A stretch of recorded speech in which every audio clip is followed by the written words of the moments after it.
Students, कैसे हैं आप लोग। आज के वीडियो में हम क्लास 12 यूपी बोर्ड के लिए साइकोलॉजी यानी मनोविज्ञान के बोर्ड परीक्षा के लिए वन शॉट इम्पोर्टेंट टॉपिक का वीडियो देख रहे हैं। आज के वीडियो में हम सबसे आसान और प्रभावी सूची आपको बताएंगे। इसमें वह सभी मुख्य टॉपिक शामिल हैं जिन पर आमतौर पर प्रश्न पूछे जाते हैं किसमें, बोर्ड एग्जाम में, और जिन्हें एक बार रिवाइज करना आसान है।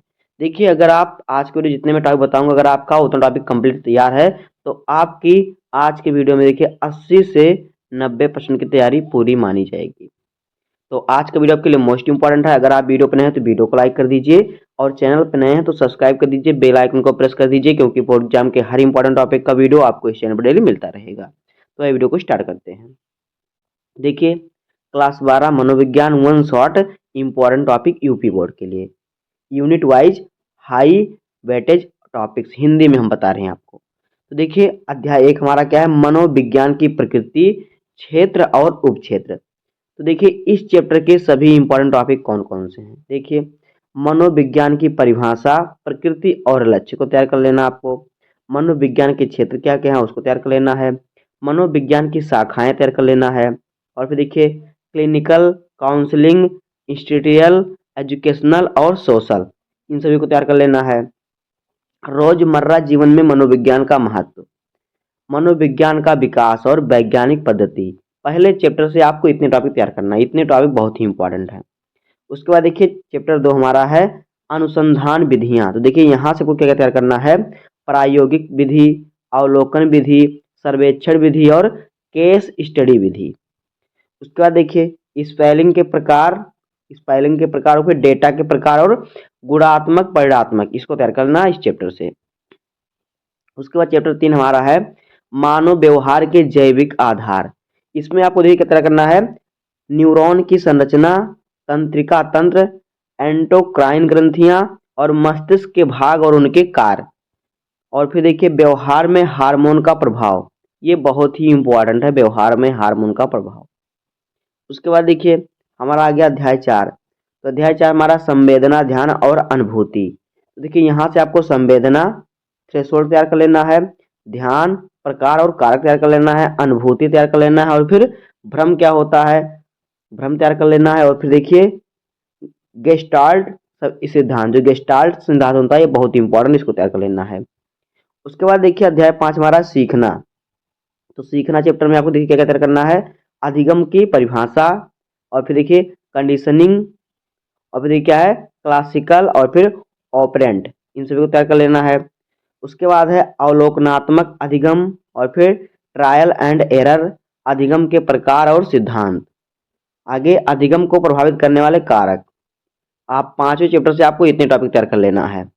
उसके बाद देखिए, अध्याय 6 है स्मृति और भुलक्कड़पन। तो देखिए, यहाँ से आपको तैयार करना है स्मृति की प्रक्रिया, स्मृति के प्रकार, संवेदी स्मृति, अल्पकालिक और फिर दीर्घकालिक स्मृति, और फिर देखिए भूलने के सिद्धांत, हस्तक्षेप, और फिर क्षय सिद्धांत, और फिर स्मृति सुधारने के तकनीकें। चैप्टर 6 से आपको इतने टॉपिक पढ़ना है। उसके बाद देखिए, हमारा गया चैप्टर 7 प्रेरणा और भावना। तो यहाँ से को तैयार करना है प्रेरणा की परिभाषा, जैविक और सामाजिक उद्दीपन, मास्लो मास्लो का आवश्यक पदानुक्रम, और फिर भावना यानी कि इमोशन तैयार कर लेना है। इमोशन क्या होता है, इमोशन के सिद्धांत क्या होते हैं, देखिए भावनाओं के सिद्धांत, जेम्स लैंग, और फिर कैनन बार्ड आपको तैयार कर लेना। और फिर देखिए क्या आपको है भावनाओं का नियंत्रण, और फिर सिंगर। तो यहाँ पे देखिए आपको इतने टॉपिक आपको तैयार कर लेना है चैप्टर 7 से। उसके बाद देखिए, चैप्टर 8 हमारा है बुद्धि एवं योग्यता। तो यहाँ पे आपको बुद्धि की परिभाषा, IQ लेवल, EQ लेवल, और फिर क्या है आपको यहाँ पे है स्टर्नबर्ग गार्डन, और फिर क्या है गार्डनर के स्टर्नबर्ग, और फिर गार्डनर के सिद्धांत तैयार कर लेना, बहुत ही इंपॉर्टेंट है। उसके बाद देखिए, यहाँ पे है एप्टीट्यूड VS अचीवमेंट, इसको तैयार कर लेना है। बुद्धि परीक्षण बिनेट, और फिर बेचलर, इसको तैयार कर लेना है। बुद्धि को प्रभावित करने वाले कारक तैयार कर लेना है। इतने इंपॉर्टेंट टॉपिक है चैप्टर 8 से।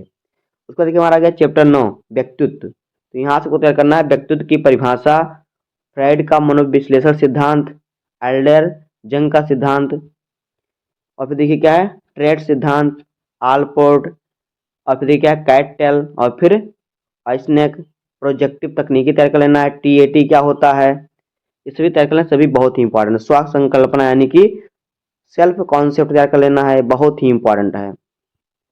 उसका देखिए चैप्टर 10 हमारा है स्व एवं मानसिक व्यवस्था, जिसमें आपको तनाव तैयार कर लेना, तनाव के प्रकार क्या होते हैं, इसके कारण क्या होते हैं। कॉपिंग क्या है, देखिए कॉपिंग स्ट्रेटेजी का तैयार कर लेना है। अनुकूलन क्या होता है, इसको तैयार कर लेना है, यानी कि एडजस्टमेंट। मानसिक स्वास्थ्य का अर्थ क्या होता है, इसको तैयार कर लेना है। मानसिक विकार यानी मानसिक रोग को तैयार कर लेना है। यहाँ पे देखिए कुछ मानसिक रोग दिए हैं, एंजाइटी, डिप्रेशन, ओसीडी, इन सभी को तैयार कर लेना, सभी बहुत ही इंपॉर्टेंट है।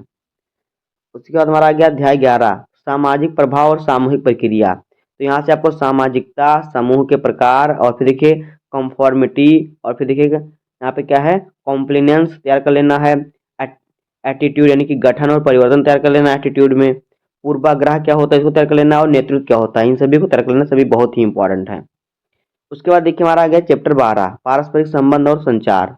तो यहाँ से आपको तैयार करना है पारस्परिक संबंधों के प्रकार, प्रभावी संचार, संचार की बाधाएं, संघर्ष और समाधान। यहाँ से आपको टॉपिक तैयार कर लेना, सभी बहुत ही इंपॉर्टेंट टॉपिक हैं। अब देखिए आपको अच्छे तरीके से तैयारी किस प्रकार से करना है। देखिए एक बार पूरा रिवीजन कैसे करें, जैसे मैं बताया हूँ, इसके बाद आपको हर टॉपिक का रिवीजन कर लेना है वन शॉट स्ट्रेटजी से। देखिए हर अध्याय के मुख्य सिद्धांत, वैज्ञानिक नाम, सूत्र और उदाहरण याद कर लीजिए, कहीं लिख कर याद कर लीजिए। पिछले 5 साल के यूपी बोर्ड पेपर को सॉल्व कर लीजिए, और फिर प्रत्येक अध्याय से जो छोटे छोटे कहते हैं फ्लैश कार्ड बनाइए, छोटे जितने से कि जो हेडिंग हैं उनको लिखिए, जैसे मैंने अभी आपको बताया, इस प्रकार से आप एक पेपर में लिख लीजिए। और एक पेज का माइंड सेट बनाइए, यानी कि देखिए माइंड मैप एक पेज बनाइए, उसमें आप इंपॉर्टेंट टॉपिक लिखिए और उसे हमेशा अपने दिमाग में रखे रहिए, अपने दिमाग में याद रखना चाहिए, आपको हमेशा याद होना चाहिए, तब जाके आपको बोर्ड एग्जाम की पूरी तैयारी अच्छे तरीके से हो पाएगी। तो बस आज की वीडियो में इतना ही। इन सभी टॉपिक का सोल्यूशन का वीडियो भी इस चैनल पर डेली आता रहेगा, तो उम्मीद करता हूँ आपको वीडियो पसंद आएगा। अगर आपको वीडियो पसंद आए तो वीडियो को लाइक कर दीजिए, चैनल अपने सब्सक्राइब कर दीजिए। मिलते हैं किसी नेक्स्ट वीडियो में, तब तक के लिए धन्यवाद, जय हिंद।